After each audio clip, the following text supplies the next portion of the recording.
This is the last one.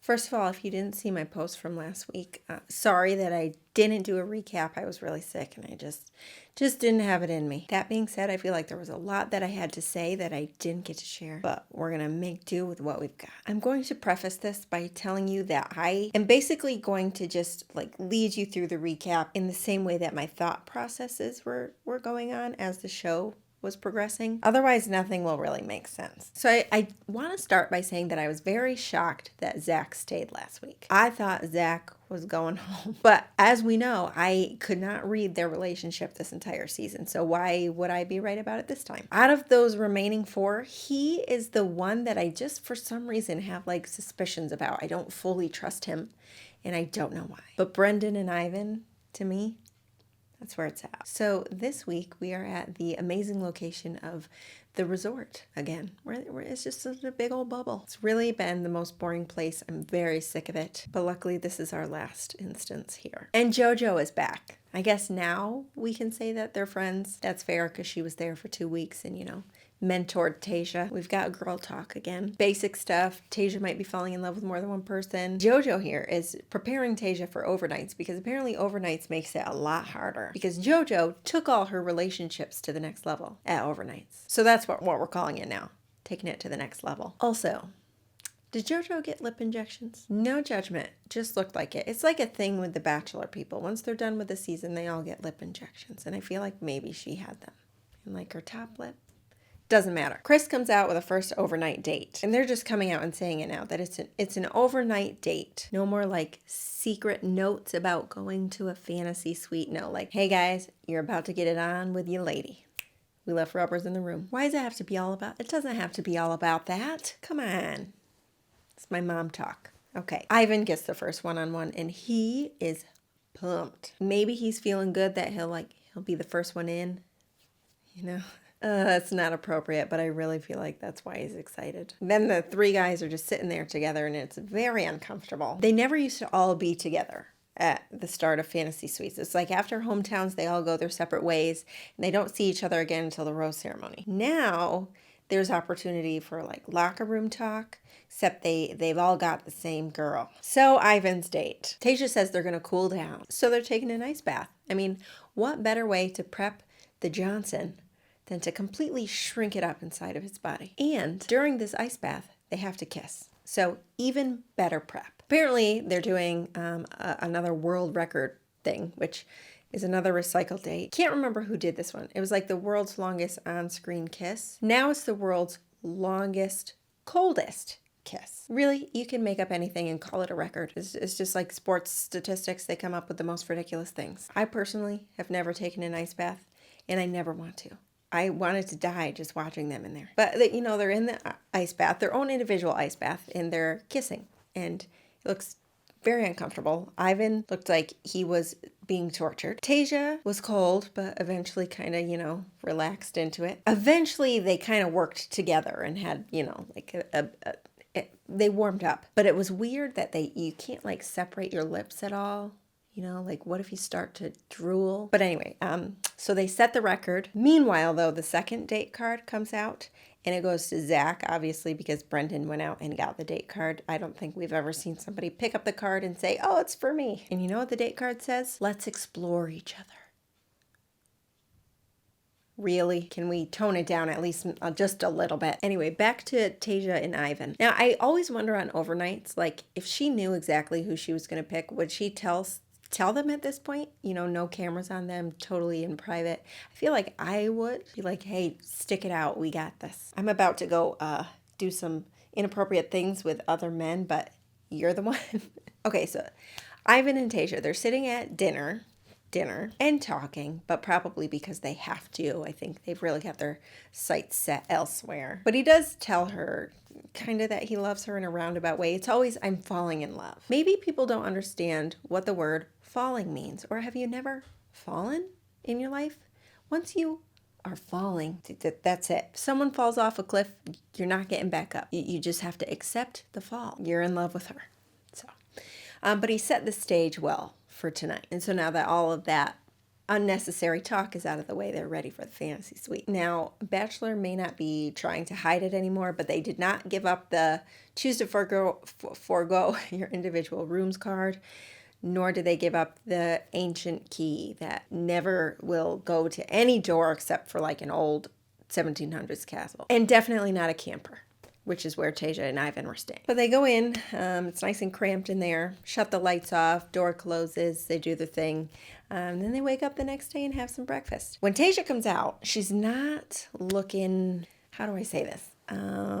Chipper. At first I'm thinking, maybe she's not a morning person. Maybe I need to see a second version of morning after Tayshia. Because if they're comparable, then we might not have anything to worry about. But my gut right now is telling me that she knows Ivan's not the one. We saw the same thing, I think, with Hannah B and Tyler C. But Ivan's on cloud 9, and he comes home and he talks to the guys. And I have to say, these guys are so mature. It's like so awesome to see them interact and be supportive of each other. It's just a great group of supportive brother husbands, which is the opposite of sister wives. And now it's time for Zach to go out on his date. And the way that they present it is that it's the same day that Tayshia and Ivan ended their date. Remember someone telling me in the comments one time that there is space in between the dates. So maybe they're like trying to make it seem like they're back to back, or maybe they actually are because this is quarantine season and they need to speed things up. But anyway, Tayshia and Zach are painting each other and making a love canvas. And they probably should have just saved this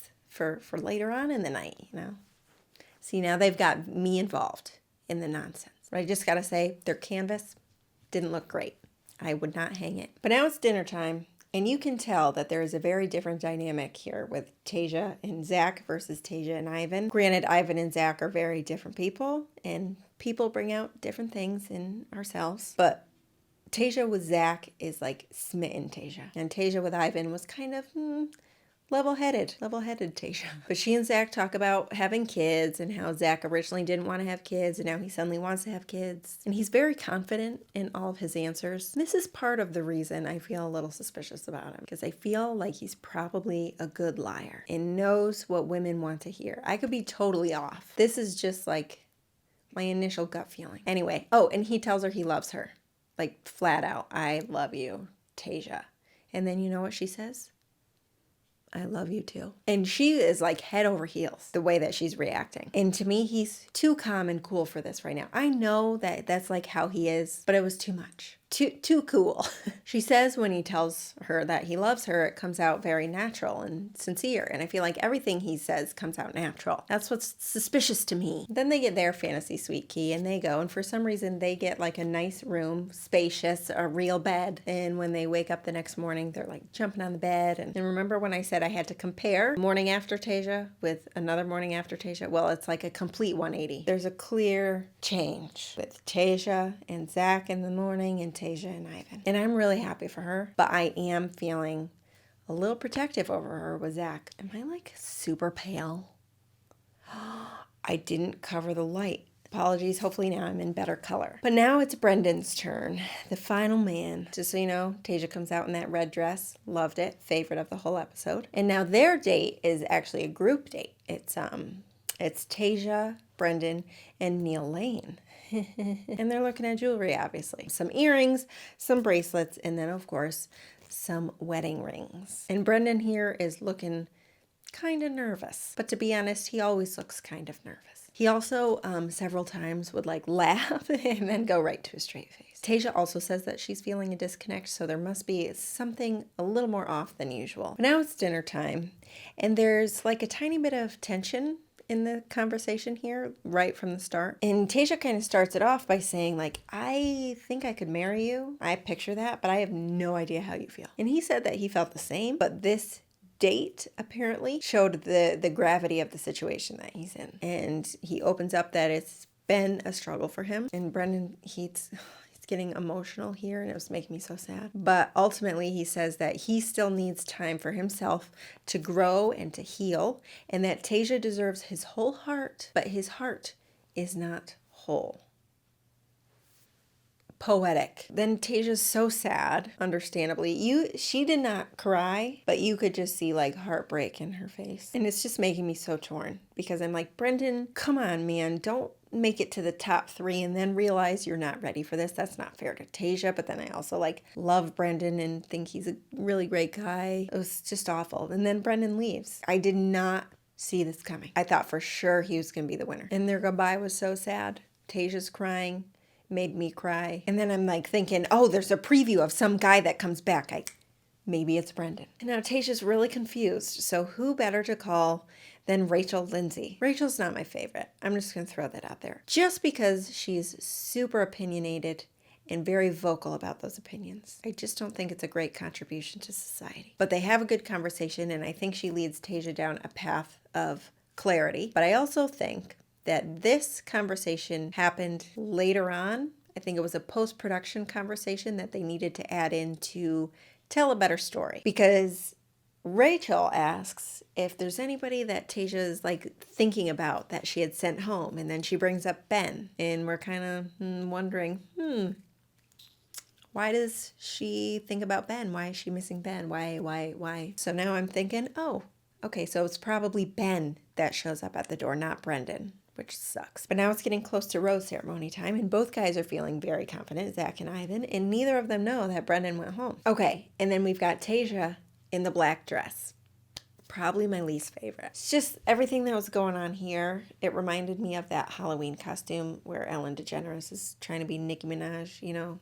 I didn't love it. But then Ben shows up at Tayshia's door. Ben, is your name Brendan? No, it's not. It's closed, but it's not Brendan. Did you even quarantine before you came back here? Poor Tayshia. She's got to keep dealing with ghosts. She's got Bennett.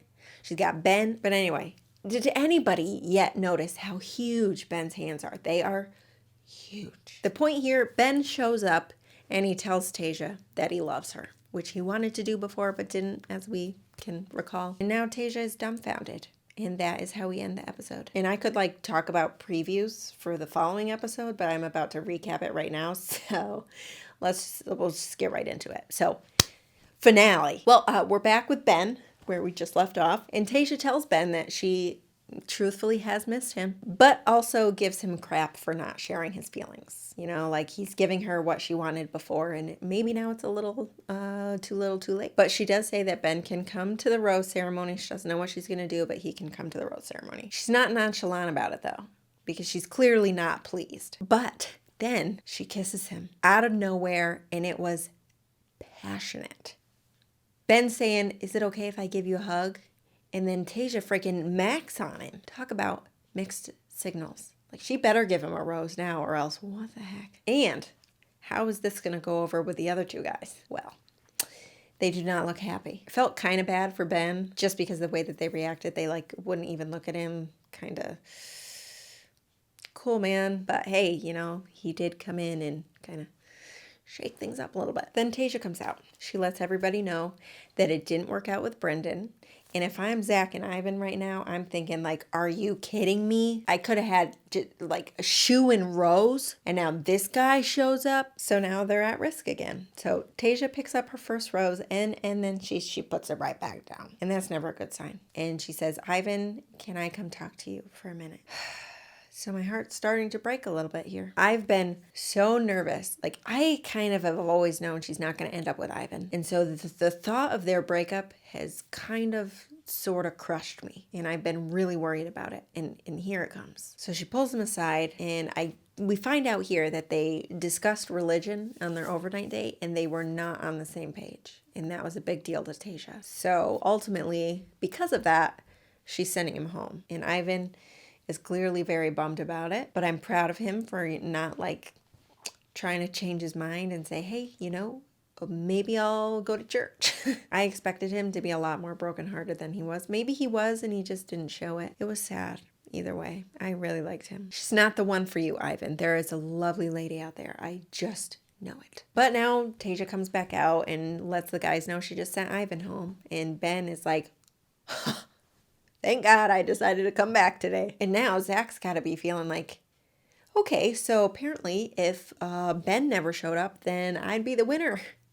right now. But now it's the next day, and Tayshia meets up with the fam. The fam is here. And I know we've met her parents before on Colton season, but I don't remember this. And she's like the perfect mix of her dad and her mom. But it's, sitting and talking with her parents, telling them about the 2 guys that are left, blah, blah, blah. Also, just a quick question. Does her brother want to be the bachelor? Because I think that would be okay. Not the little brother. I mean, he's cute too, but I'm definitely not a pedophile. So the first guy coming is Ben, and he comes out and tells them that he got dumped the week before by Tayshia, but he's back. Cheers to second chances. And he has good conversations with everybody. No super tough questions. But I do wonder now, what are Zach's views on religion? He didn't have an overnight date with Tayshia. Did they ever get to talk about that? Is this going to be a problem? But the family all seems to like him. They're not totally sold, but it seems like they respect him and think he's a good guy. And then it's Zach's turn. And it seems to be going fine. Then her dad talks to Zach. And Zach has just all the right things to say again, like he always does. And he was clearly buttering up the dad a little bit. And her dad tests him a little too after finding out that he was married before. It's like, hey, did you learn from your mistakes? Because we're not going to do that again. And of course, Zach's response is anything a dad could hope for. I'm telling you, he knows what to say. If it's genuine, cool, awesome. I hope it is. But he's a smooth talker. Then the next day comes, Tayshia's journaling, chilling out, and then there's a knock on the door. Is it Brendan?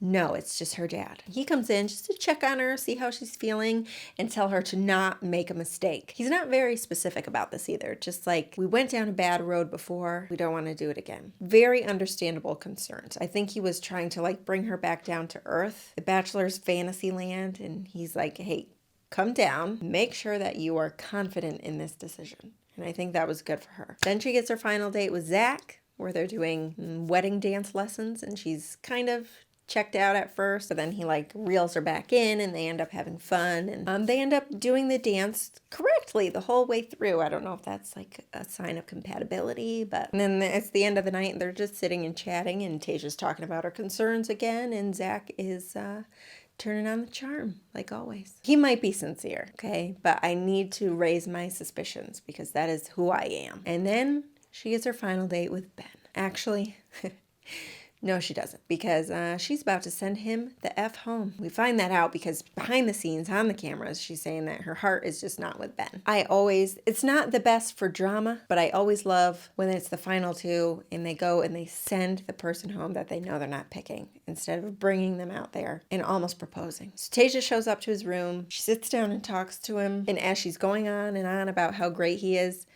you can tell that he knows it's coming. And it did. And as he's getting dumped for the second time, I feel like he's trying to be more vocal, handle it a little bit differently than he did the first time, and express his feelings. And he did so good. I mean, he was like, you know what, Tayshia? I don't regret anything. I did fall in love with you. And when you love somebody, you want them to be happy. And I genuinely wish you happiness. Tayshia had a group of really awesome guys. But Ben is being sent home and he's crying. Oh my gosh. He held it together until Tayshia left. But after she left the poor guy. But now Zach is apparently the one. He's the man. How do you think Zach's going to feel watching back and looking at the Brendan stuff? Tayshia didn't act super devastated, but she did say she thought he would be the one that she ended up with. And is Tayshia somewhere in the back of her mind wondering, would things be different if Brendan was still here? I feel like it's got to be something that's on her mind. But Zach meets with Neil Lane, gets a nice ring, very pretty, and set for a proposal, but Tayshia's wearing a white dress. I feel like that's bad luck. I feel like I've said this before somewhere. Maybe it was Claire. Did Claire wear a white dress for her engagement to Dale? Could we have a finale recap without mentioning Claire and Dale? No. Well, now it's time for the final rose ceremony. And Tayshia sounds like she's having doubts again. And the show is really trying to push that. They want to throw us off, but Tayshia literally just said that she thinks Zach is her person. They do a good job with this, though, because I wasn't totally sure what was going to happen. And they've got the suspenseful music in the background when she comes up to talk to Chris. And it's makes no sense because she's crying, telling Chris that she loves Zach. She just absolutely loves him. But there's suspenseful music in the background. I think they just didn't want her to make an easy decision. This isn't good for the audience, or you just know who it is. So stupid. But Zach arrives and the music picks up a little. It's happy suspense. And he shows up, he gives his proposal speech. was very, very good. Again, great with the words. And then Tayshia hits back with another one, also great. Then we get another Zach speech, and this is the real proposal speech. And then he's down on one knee. We've got an engagement, and we've got a final rose. And Tayshia is over the moon. She was bawling her eyes out, so, so happy. They both were so happy. I know I had my doubts about Zach. I still do a little bit, but I was really happy for them. And I hope it works out. I hope that it's good. Unfortunately, they don't get to spend a week in Tahiti, but that is it. I feel like it's a little anticlimactic. Maybe because it just happened so fast. But that's it. There also wasn't an after the final rose, which was missing. We need some closure with everything, which I think maybe they'll do. They might do some sort of recap like at the start of Matt's season, which, speaking of, they have a preview of his season, and this is looking like the real world. Like, it looks like this season is going to be super trashy, which is very unfortunate for Matt because he seems like the perfect guy. And now here he is with these awful, immature women. I'm only judging off previews, but I mean, some of the things that they say, which, by the way, oh gosh, there's a chance I won't be able to recap this season. I start night classes in January, so I don't even know if I'm going to be able to watch, which is really sad because I'm going to have a lot of ammo for picking on people based on these previews. Maybe I'll have to make like memes or something. But that's it. Thanks for sticking out another season with me. It was very fun as always, and hope everyone has a great, Merry Christmas. See you guys soon.